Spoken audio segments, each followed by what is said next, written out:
Now, if you've seen from the title and the thumbnail, I'm going to be talking about the Fluoro D-Rig. Now, this isn't a new rig. It's been around for many, many years. Multiple different anglers have used them. I think 𝘃𝗵𝗶𝗀 probably being one of the key ones, because I filmed him tying up this exact rig before. But the reason for doing it again is because it's been extremely effective in my fishing lately, and it doesn't hurt to refresh some people's memories on a certain rig, because it could be your first time viewing this rig, or it could be the 10th time you've viewed this rig. If it's the 10th time, then you probably know what I'm about to talk about. If it's the first time, then this could be a completely new rig to you, one that you've kind of wanted to try, but not sure how to tie it up. It is so simple. Now, there's different ways of tying up the Fluoro D-Rig. With the actual D section part of the rig, you can do certain whipping knots and things that secure the line to the shank of the hook, and then you can make your D in that sort of size. I don't do it that way. I do it the most simple way possible, because the less knots I think I have to tie, the easier it is for me, and the less there is to go wrong. So this is the Fluoro D-Rig. It's what I've been doing really well on lately. I think in the last 4 or 5 sessions, I've had 19 bites and landed all 19. Now, obviously, that's not going to be all down to the rig. It could also be down to the actual setup I'm using to hook the fish. I'm using a running ledger, so that they initially get the prick of the hook. It's got really sharp hooks, and then they've got nothing to leverage against, because that lead is now running free on the line.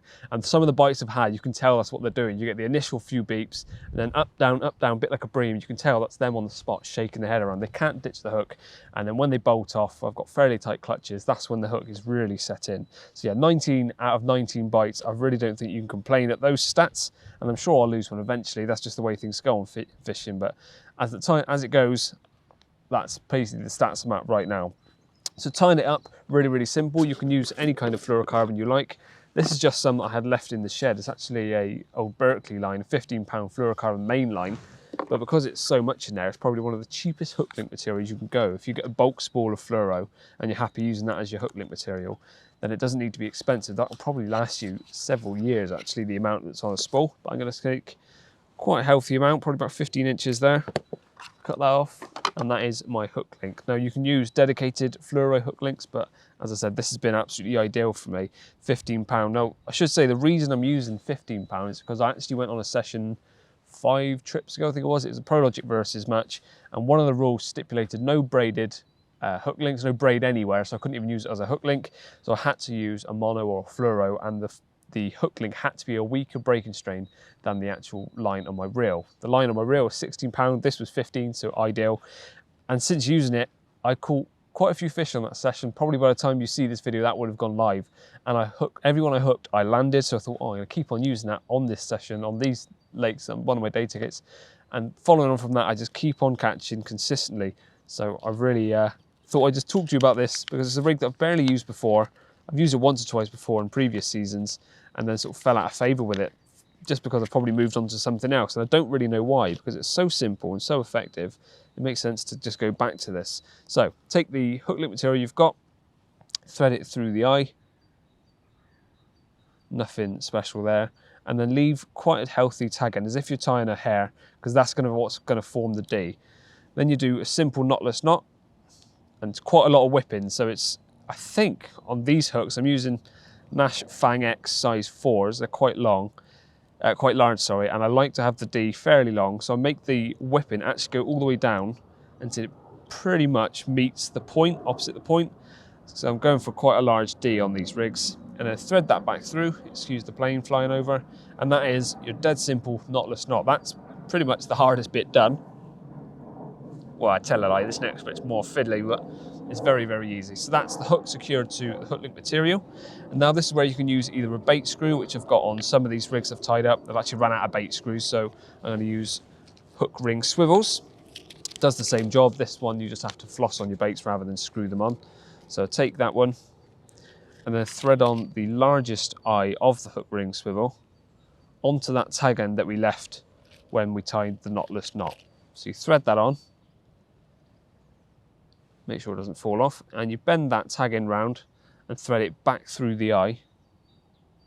And there is your perfectly formed D. So this is where you can adjust it to have a much shorter D, a smaller D, one that's tight to the shank, one that's quite far away. And the amount of whippings you go down the shank of the hook also will dictate how deep the D is, I think. So that's a sentence you don't want to take out of context. But anyway, that's how you adjust how big the D is on this rig, by how many whippings down the shank and also how large a tag end you have going through. I'm going to pull that through and then pull ever so slightly more than you want through, trim it off, and then get a lighter. Jet lighters are always easier for this, and blob it down, stab it, and that stops that D, that tag end, from coming back through the eye. And there it is, the D is completely formed already. So simple as that. And the last thing to do is to do a figure-of-8 loop knot, or whatever your preferred loop is at the end, to attach onto your swivel. Thread on the anti-tangle sleeve. All of these rigs are being around 8 to 10 inches in length. And then a simple figure-of-8 loop knot.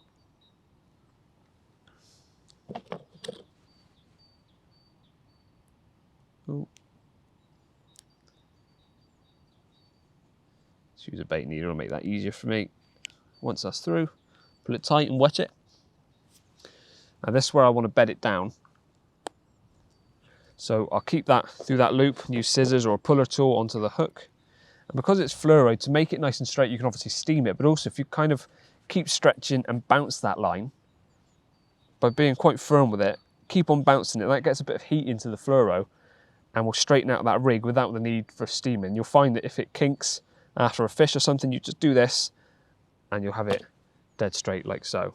And that is also bedded in the knot. So trim off that little tag end, slide up the anti-tangle sleeve, and that rig is pretty much good to go. Now, another couple of things I like to do is just add a bit of putty. Most of my rigs I have a little bit, probably an inch or so back from the eye, just as a bit of weight to help that hook drop down when the fish tries to eject that bait. That's more likely to hook a fish. So just put a blob of putty, instead of about an inch or so up. Not too much, because it's not like it's weighing down anything. I'm using this with wafters. Hey duck.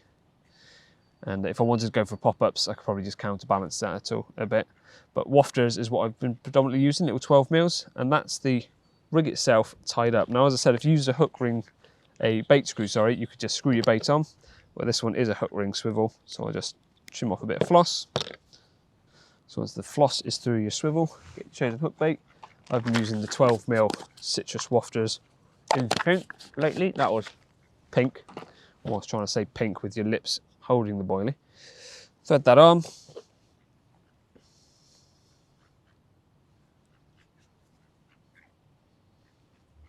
Pull it down tight and thread that onto the swivel itself. I like to have it so the barrel sinks into the hook bait and just a bit's exposed so you still got the bait movement.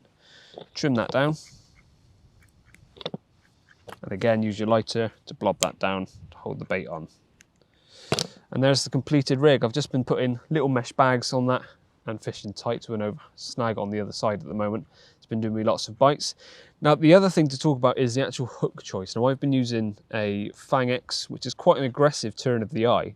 So if you hold it without any pressure on the hook bait or anything, it looks quite aggressive. It's almost closing the gape.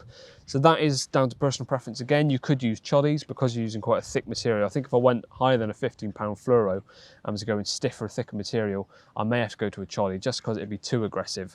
But with this 15-pound, it's fairly supple, and I found that all the hook holes have been absolutely amazing. They've been, well, you can see from one of the photos I got from a fish the other day, absolutely engulfed the bait and hooked it quite far back. But most of them have been around the bottom lip, occasionally on the top lip, but mainly on the bottom lip, but slap bang in the middle, really strong hook holds.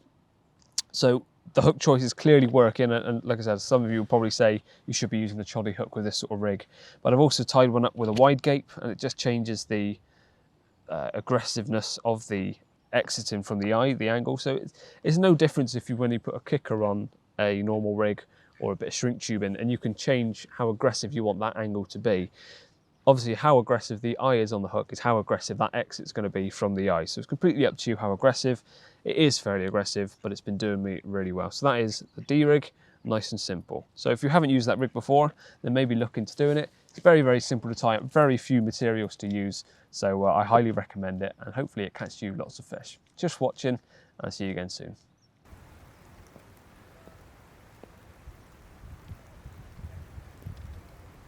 Well, I did have another one, and it's snowing. Brilliant.